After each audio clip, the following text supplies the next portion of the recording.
আজ উল্টো রথ, তাই আজ শ্রী শ্রী জগন্নাথ দেবের জন্য আজকে একটি মিষ্টান্ন প্রসাদ তৈরি করেছি, যেটা আমি তোমাদের সাথে শেয়ার করব। আমি যেটা করেছি সেটা হলো পোড়া পিঠা।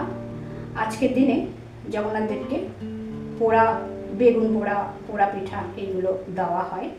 তা আমি বেগুন পোড়া আজকে করতে পারবো না, তাই আমি পোড়া পিঠাই করলাম। সবাইকে আন্তরিক শুভেচ্ছা জানিয়ে আজকের রেসিপিটা শুরু করছি। আশা করি তোমরা সবাই ভালো আছো। চলো এবার তাহলে দেখি কিভাবে হচ্ছে।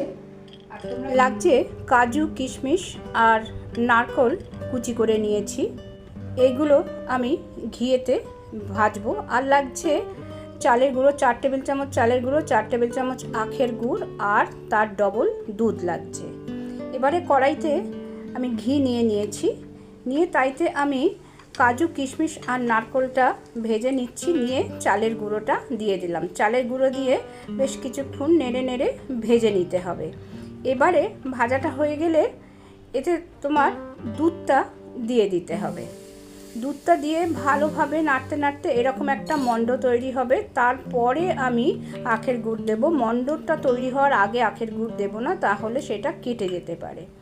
আখের গুড়টা দিয়ে বেশ ভালোভাবে এটাকে মিশিয়ে নিতে হবে। আবার ওই রকম একটা ডোয়ের মতো তৈরি করে নিতে হবে।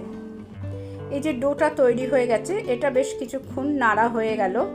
এইবারে ডোটা করব কি, একটা প্লেটে প্রথমে ঢেলে নিলাম, নিয়ে সমান করে নেব।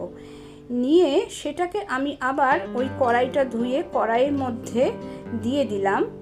তোমরা এটা প্রেসার কুকারেও দিয়ে করতে পারো। আমি কড়াইতে দিয়ে দিলাম, দিয়ে সমান করে নিয়ে একটা ঢাকা দিয়ে রাখলাম। আর ঢাকাটা যাতে টাইট হয়ে থাকে, যাতে ভিতরে না কোনো এয়ার ঢোকে, তার জন্য ওপর থেকে আমি একটা শক্ত জিনিস, একটা ভারী জিনিস দিয়ে দিলাম। মিনিট 10 বাদে আমি ঢাকাটা খুলে এবারে চালের গুঁড়োর ডোটাকে আমি উল্টে নেব। তোমরা দেখো কিরমভাবে উল্টে নিয়েছি। এবারে এই উল্টো পিঠটা আবার বসিয়ে দেব। এটা অতক্ষণ সময় লাগবে না, এটা মিনিট 5 দিলেই হয়ে যাবে।